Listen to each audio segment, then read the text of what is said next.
All right, this is L. Jermaine Russell. It is June 24th, 2018, and I am going over some of the stocks that I traded last trading week.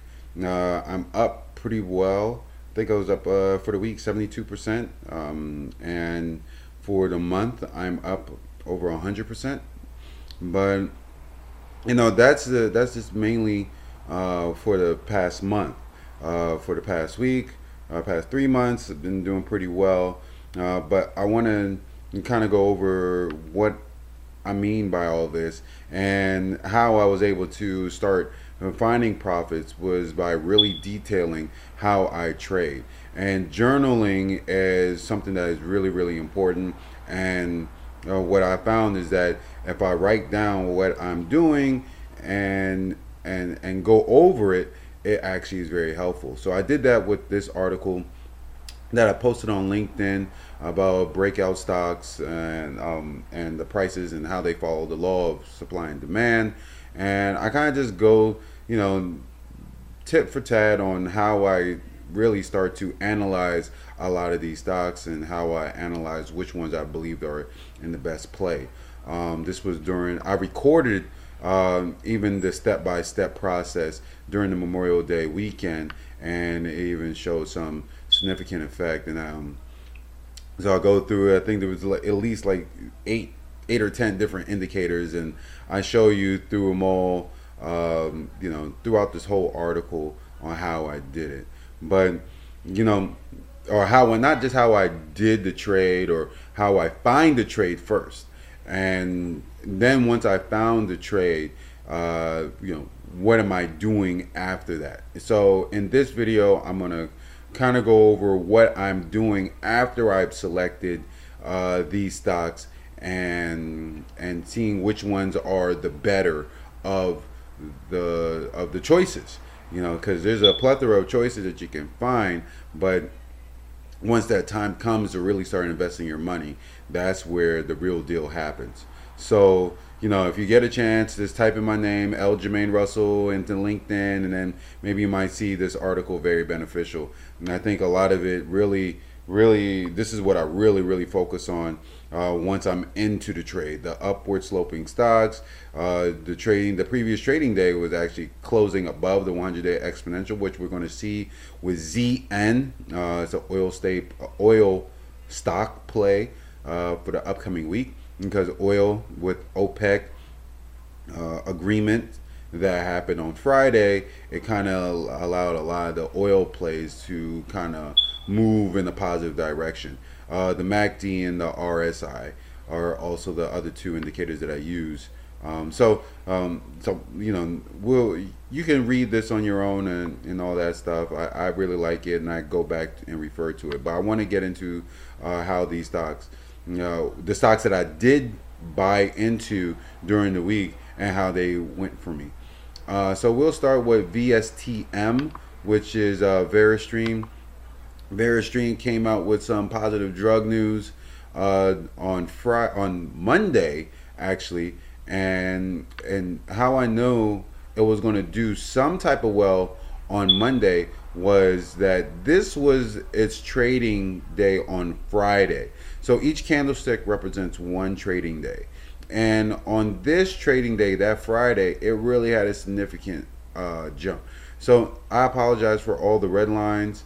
The red lines actually represents my support and resistance.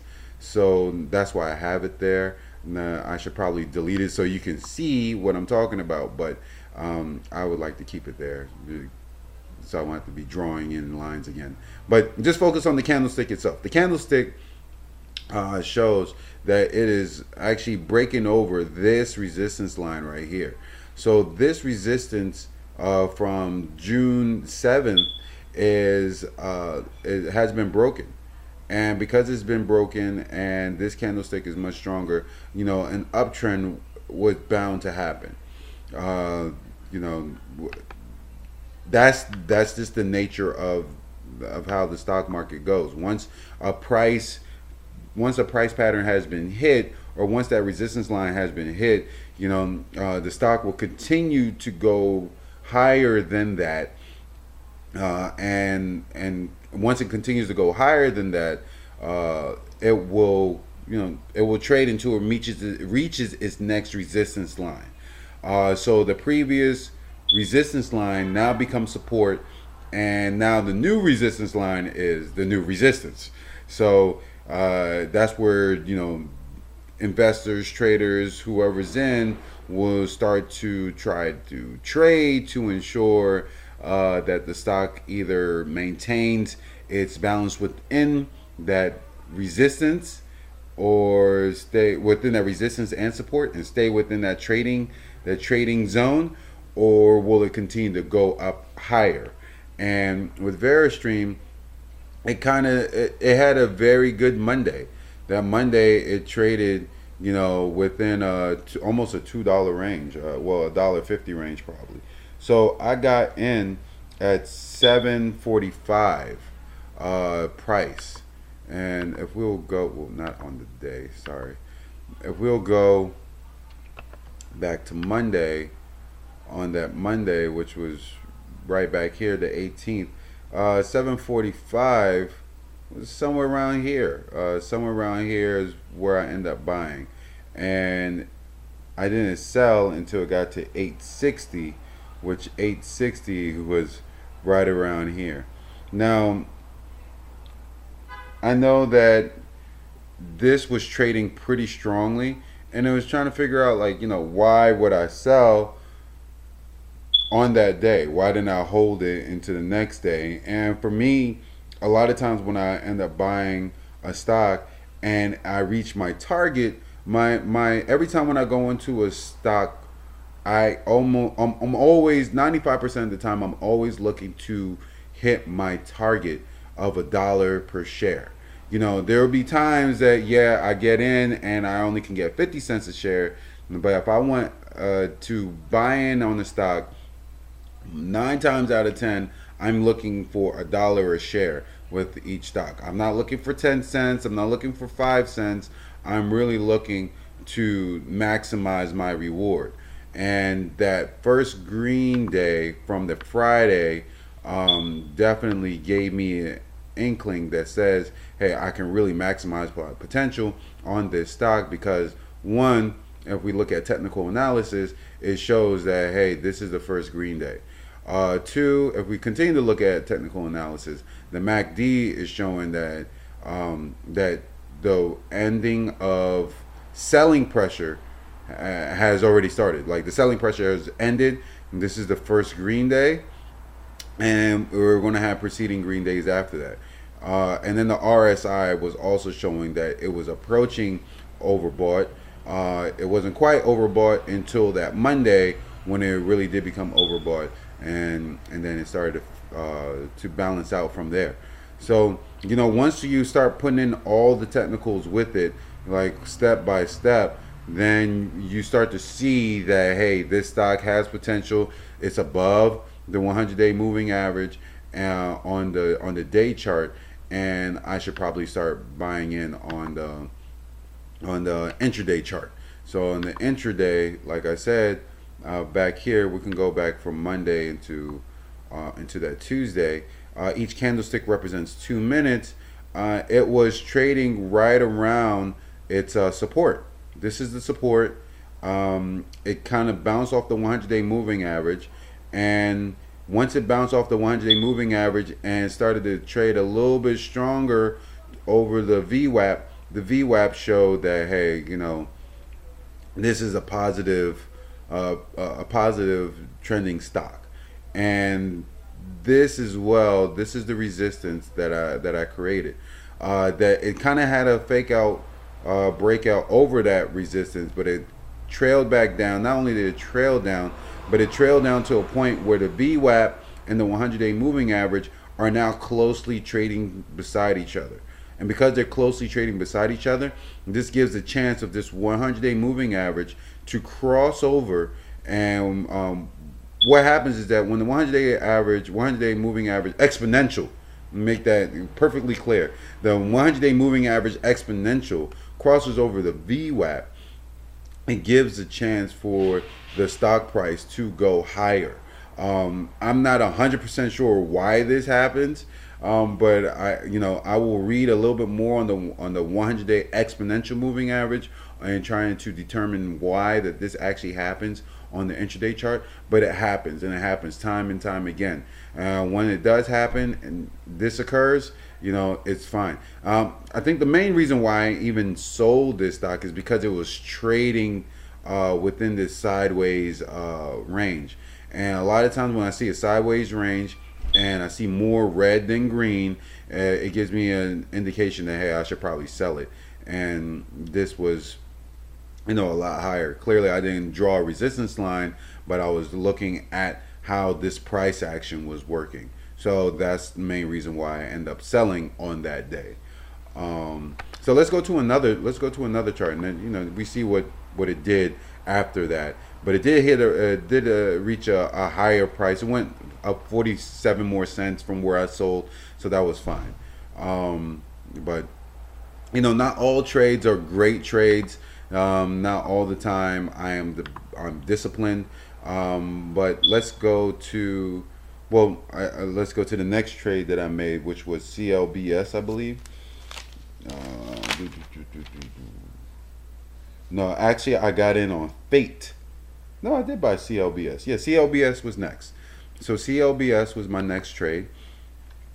And CLBS, I ended up trading. I ended up buying you on the 19th. So the very next day, I bought it. I bought it as a overnight play. On the 19th itself, I did buy ASTC. That didn't do too well, but let's see if we can probably go over that one. I do want to get to these two, so I'm going to go. These two were bad trades. This one wasn't as bad, but this one was a revenge trade. But I want to get into CLBS just to show the potential that a lot of these stocks have, not just with VSTM, but CLBS. It did extremely well too. CLBS, as some charts will show, that there is a reverse split signal on there, and some of these reverse split stocks do tend to go a little bit higher. But that's neither here nor there, because that is always up for speculation in itself. So I'm sorry for all the lines once again, but as we look at the actual green candlestick that's formed right here, it closed above the 100-day moving average. The 100-day moving average is this white line. Again, the 100-day moving average the exponential line. It is at 454, and it closed significantly over it. Couldn't even tell you why. The main reason why I bought that it was doing the way that it was doing, other than FDA news. FDA news came out, showed that there was some, a special grant to the cell therapy that they were dealing with, and because that the FDA has supported it, this is a catalyst. That catalyst, I did not know was going to go this strong. I had no idea, but I ended up getting in at 5.59. So, like I said, when we're looking for stocks, we're looking for a stock that, one, has a first green day, two, closes above the 100-day moving average. This is what I don't like. Hold on, let's move this down. There we go. All right, so we're looking at the MACD, seeing the volume spike. It was relatively doing nothing, and this blue histogram part of the volume shows that it was higher than what it was the day before and the weeks before. And then same thing here, the very next day we had this big spike off the FDA news. So let's go on to the 5-minute or 5-day chart. Each candlestick represents 2 minutes. So going into that day on Tuesday, this was Tuesday. Going into that day on Tuesday, what it did is that I end up buying right around here. I said 559, so it was right after it broke here. Um, I know it's a little difficult to see because of all these lines. Let me just go ahead and remove. See if I can start removing some of these lines.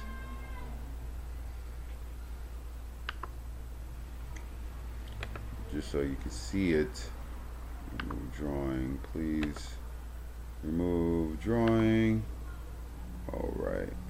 So let's just zoom in on this day. So on this day, like I said in the previous in VSTM, once you start having the the VWAP and the 100-day moving average really starting to trade beside each other. Let's start removing more lines. There we go. Once you start having this white line is the 100-day moving average exponential, and the green line is the VWAP.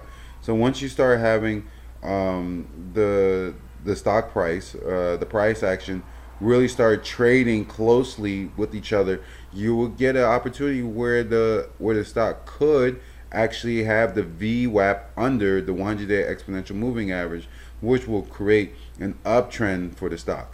So the uptrend continued to occur into the close, and this is what got me, is because, like I said, on the day it was already strong. It was already up. It was up over $2 a share. So it was trading at, it opened the day at like 350, 390, and now it's in the fives. I remember seeing it at 505 or 510. It was like, it's not going to go any higher, and it continued to go. So that just enticed me even more. So I got in right around here, and trust me, I was a little nervous, but just trusted my technicals. I wasn't sure if it was going to continue to go a little bit higher or not, but I bought in around 2:30, and at 2:30 in the afternoon. Once I bought in at 2:30 in the afternoon, that's usually one of the best times to get in. There's two time frames that you should get in at, either at the market open, which is from 9:30 to 10, or towards the market close, which is at 2:30 to 4. I tend to like buying overnight plays, so 2:30 to 4 is the time that I'm usually looking at, because first green days can happen, or closing over the 100-day moving average on the day chart is really helpful for the following day. So I ended up buying here, and as you can see, it continued to trend upward, and so was the cross of the moving average, the 100-day moving average. It crossed over, and it just went higher the very next day. Unfortunately, I wasn't in during this time. This is the pre-market time. The broker that I used, which was Robinhood, even though it has opportunities where you can get in on the pre-market time, I'm not trading with a large account. So because I'm not trading with a larger account, you know, the money that I could use to actually get in during the pre-market, I'm not using that, which I should probably add in more money to do it. But I really want to focus in on execution. I don't want to focus in on how much money each trade is making me. I want to focus on the execution of each trade. That is the buying and the selling of each trade. But it did hurt my earning potential, even though I did earn what I sold it at 10.89, which was right around here, like right after the market opened. I was like, let me sell this. I was hoping that it would try to retest this 1173, but it didn't. Short sellers got in, and it kind of went down. And as I trusted the technicals, it was going to continue to go down, and that's what happened here with the MACD. Selling pressure was on. RSI, it was going towards oversold. So why not just sell it, right? Just take the profits and leave. That's over $5 a share. Can't be mad at that. So, and as we can see, for the rest of the day, it's kind of downtrended. But this is what a catalyst can do for a stock. It can just move it exponentially with no problem. Let's go into the next one. Hopefully that this is, this is a good idea of what you see when it comes to stock prices, stock movement, catalyst formations, or not catalyst formation, but the catalyst that influences price action. That's what we want. This is what we want to see all the time. Um, so let's go to a stock that didn't do too well with me, and I probably could have just sold it once it had its initial movement. So I did everything that I normally would do, right? So what I normally would do is that I would normally buy it on the first green day, which I did. I bought on the first green day. When no, actually, I did not buy this on the first green day. I bought this on the second green day at 1284, which was higher than what I really wanted. I wanted it at 1275. Fate, it's a previous earnings winner. So when I refer to earnings winner, earnings winners are stocks that have good, they have good earnings, and they tend to run like this, right? They tend to run pretty good. And earnings was released back here for the first quarter. Second quarter was released over here, kind of dipped, and then kind of continued to went through. So I'm really more anticipating on the price action of what it did in the first quarter, not the second quarter. So that was my first mistake right there. Second mistake was buying on the second green day. I really want the first green day. The first green day is really what indicates that it can move more strongly for the second day. So the second day did come. It did have a strong green day, but then when the third day came, it went to 1385 and on that morning open, and I did not sell. So that was my fault. I should have sold on that day. So this was, let's go back. This was, I believe, Thursday. See, yep, 1385. So essentially, I bought. It wasn't here. It was here. Well, no, it was here. It was going into this day, right? I bought the 20th. This is the 19th. So then on the 20th, sorry about that. This is the 20th. I bought somewhere around here where I was able to get in at 1280, 84. And when I got in at 1284, it's holding support. This red line is support. This other red line is resistance. I don't make a difference in the two colors because support is support, resistance is resistance. Once it breaks it, then it can become the new resistance or the new support. So I just keep it as the same color, just to try to keep things simple, right? As we can see here, there was a cross in the 100-day exponential, which allowed it to even test a little bit higher at 1385. The 1385, it went on that 21st. This was the 21st. It went higher, but it was more of a fake out breakout. So it couldn't really sustain its gains, even though it went up to 1350. This was a perfect sell. I could have just got my almost $1 a share, but what happened is that it started to collapse. And once it started to collapse, I ended up selling it at 1255, which was probably not the best selling, but I figured I would still try and hold, and the hold was just not doing it for me. It did try to bounce back to come to the 13s, but it wasn't doing it, and selling it was probably the best thing that I could do. In hindsight, looking at the chart, we see that 1445 was probably the best, the best place that it could have reached to test, but it really just tested that 1385, which was right around here, right? This was at 1385, area where I thought there was more buying there.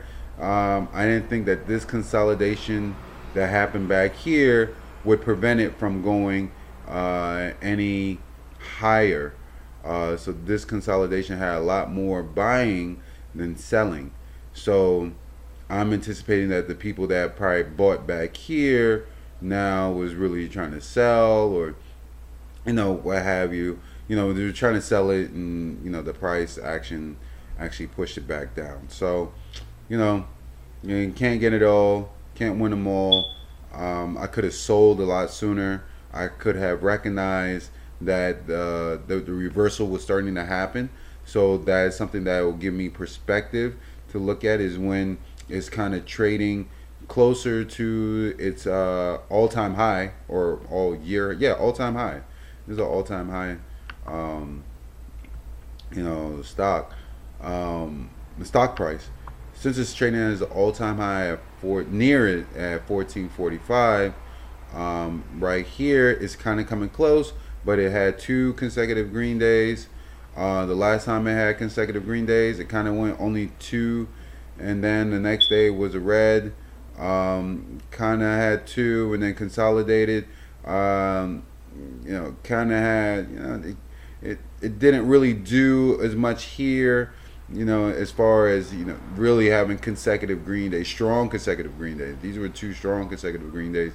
And this would have been like 1, 2. That's one consecutive green day. 1, 2. That's two consecutive green days. So that really didn't do much as far as price and volume is concerned, like it did right here, and right here. So there were several signs, even right here. There were several signs that said, hey, probably you should jump out of this stock. So looking at the past definitely helps out with understanding what these stocks do. So I deserve to lose. I lost 30 cents a share on it, but it's not that bad in considering what I was able to do prior to that with the other two trades. And then ABIL. ABIL was probably more of a revenge play. The main reason why I said it was a revenge play stock is because, one, I was trying to earn the money, not only that I lost from Fate, but also I was in on APVO, which really didn't do anything that I anticipated, that I hoped for. And maybe it might coming into the upcoming week, just because of what the technicals are saying. But originally I bought this at 580 and I sold at 575 because I recognized that it wasn't going to do anything for me. So I lost 5 cents a share, which is basically a scratch. But at the same time, because I was really mad, I was like, oh, I didn't do what I wanted. I thought it was going to go higher. And I'll explain what I thought APVO was going to do. But I'll explain this more because it was a good stock to be in on, but I just got in late. So ABIL, they were up. I don't even think there was any real reason why it was up other than volume. But when you have a stock like this, and a stock like this, its share price its float was already small. It already had a small float. If I remember, it was like 8 million. Let me put it in on here. Let me put it in here so I won't be just going from one screen to the next and that. AB, where are you? I just had you. Where'd you go? Where'd you go? Where'd you go?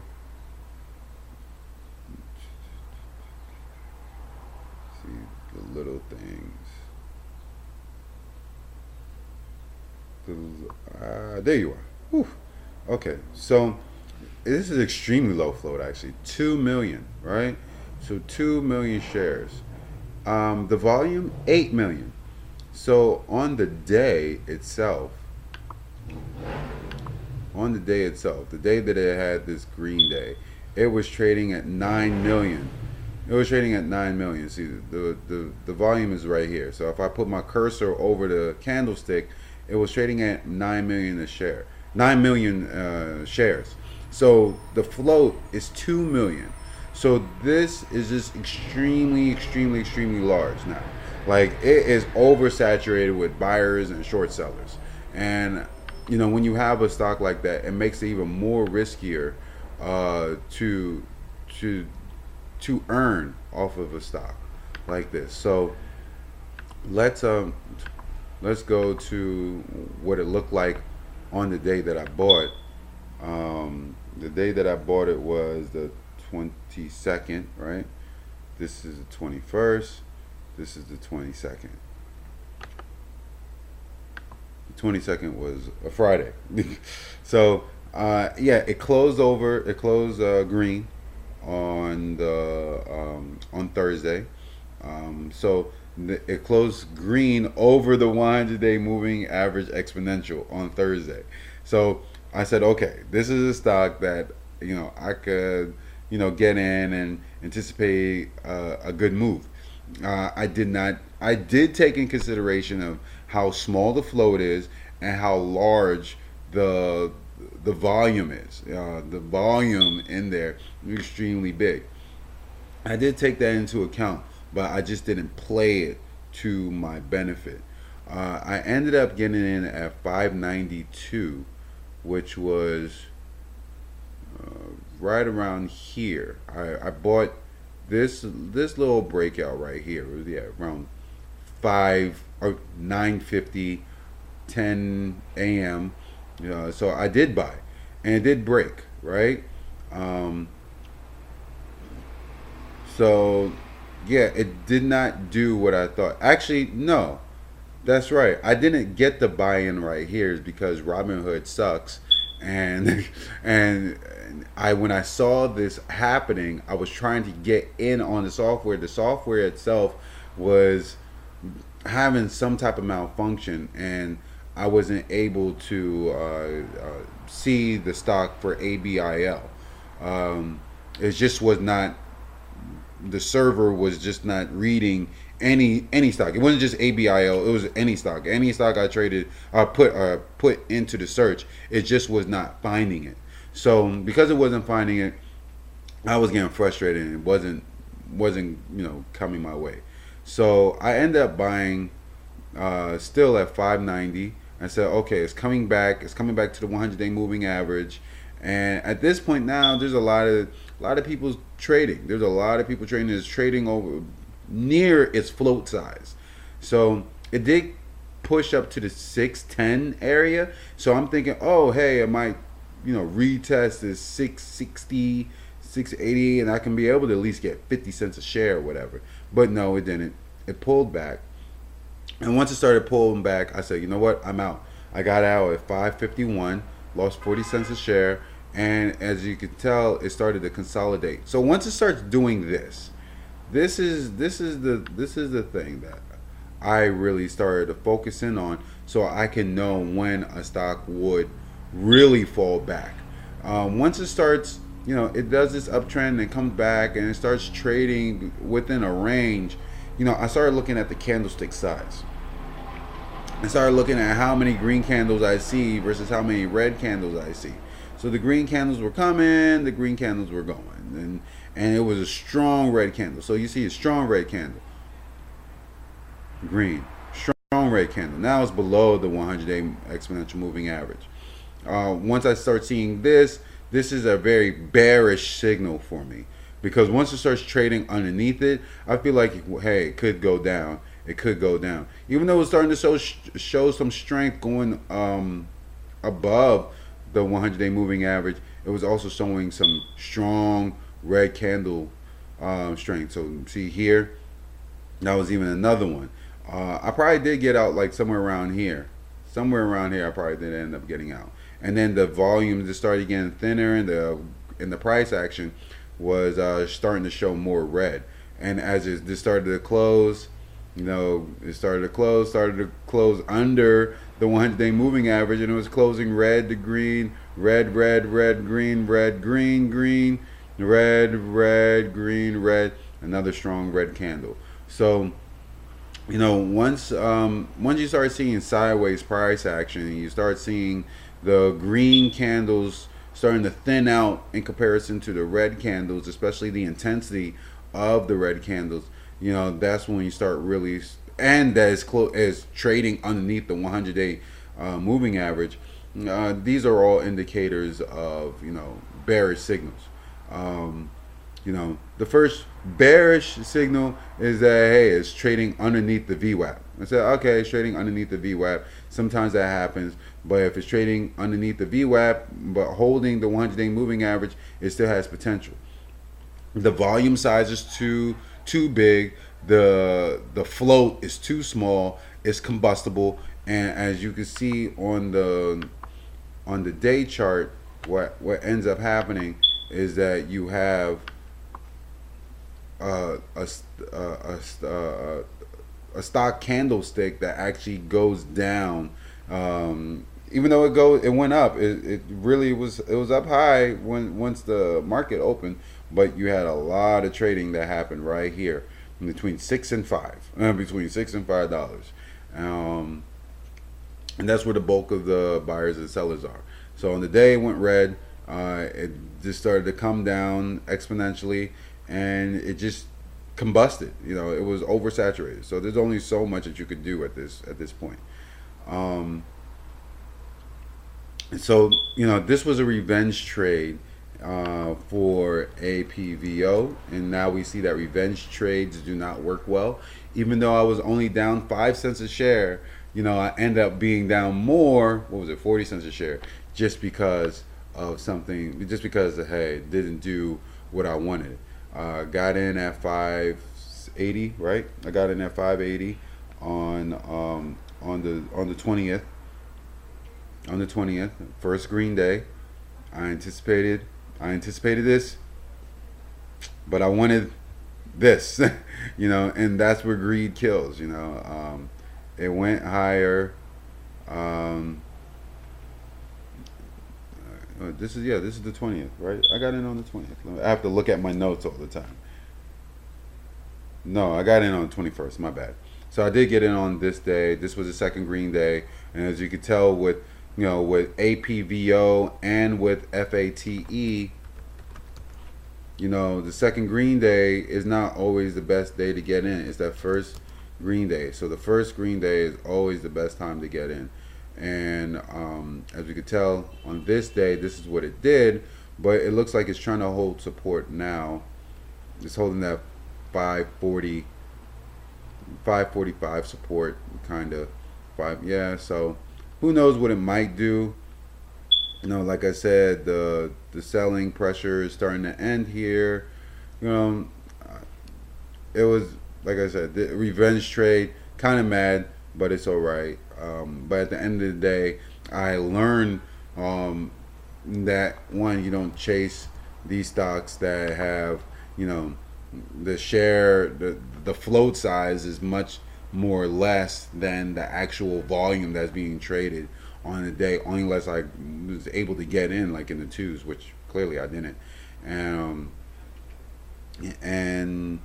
two, once it hits a certain target price, or you're starting to see that the price that you got in at, which you did not chase, is really good, and it hits your target, don't try to go for more. Just let it play out for what it is. You got your dollar a share, and now that you got in for $1 a share or 90 cents a share, just take it easy peasy, be out, and it's okay. So, sorry I went a little bit longer on this one. I probably did like 25 minutes. I'm trying to cut down on my time, but oh no, I did 40 minutes. But I'm trying to cut down on my time, but I did want to go over those aspects. This is very helpful for me, and so hopefully it's helpful for you. Like I said, a lot of the things that I've written down on how I follow these stocks is all in this article here. You can find me on LinkedIn. Hopefully that this will help you to identify these stocks that move like this. You know, this is my watch list essentially for the day. Even this past week was a big red week. Like the Dow was down damn near 8 days, and I was still up 72% on the week. So you know, even though I had bad trades in with these good trades, I was still up a whole lot more than I could have been down. You know, I could have been down with the rest of the market, but I'm up based on finding trades. So now all it is just really tightening up my discipline when it comes to what I'm trading. Really looking in at where I'm buying in and where I'm selling at.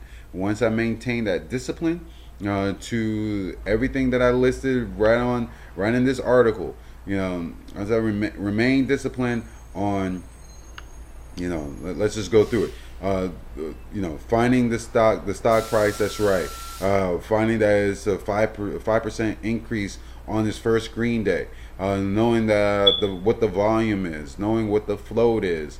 That the volume is over 500,000 and the float is somewhere in the 2 million, 10 million float. Like this, it's a nice float size. I'm in relatively early. The 3 month and the 10-day volume averages are much less than what is trading in on that day. Yeah, understanding the candlestick patterns. Like, am I really grasping what it's doing so I can be able to identify where the support and resistance are, which is next. And then, am I buying at the right time of day? Am I just buying randomly, or am I buying either in the morning or in the afternoon? Those are really the only two times, right? Am I adhering to the MACD, the RSI, the exponential 100-day moving average, and the VWAP? Am I allowing it to help me identify when to buy, when to look, watch, buy, sell? Am I adhering to these things? What type of stock pattern is it? Is it an upward sloping stock? Am I looking at these things? Did it close of the 100-day moving average? Like, these are the things that that I need to continue holding in on and continue zoning in, honing my craft. So the better I get at it, the more and more I'll come out with more videos of what I'm trading, what to trade, what not to trade, and hopefully it helps you. And like I said, it only helps by going over the actual, candlestick patterns, and I even put down a PDF drive of these candlesticks itself. I put in the Google Drive a candlestick book that actually is very helpful in understanding what candlesticks are and refining every day. Refine. You don't have to be a master at it, on your first day, but the more and more that you refine and do and try to make your craft a lot stronger, it will always work for you. So hopefully that this will, this serves as a recap of what I did for the week. I will post another video on what I'm training for tomorrow, which is ZN, and show you what I saw, and hopefully that will help you as well. Until the next video, be well, be kind to yourself, be kind to others, and everything will be kind to you at the same time. All right, take care.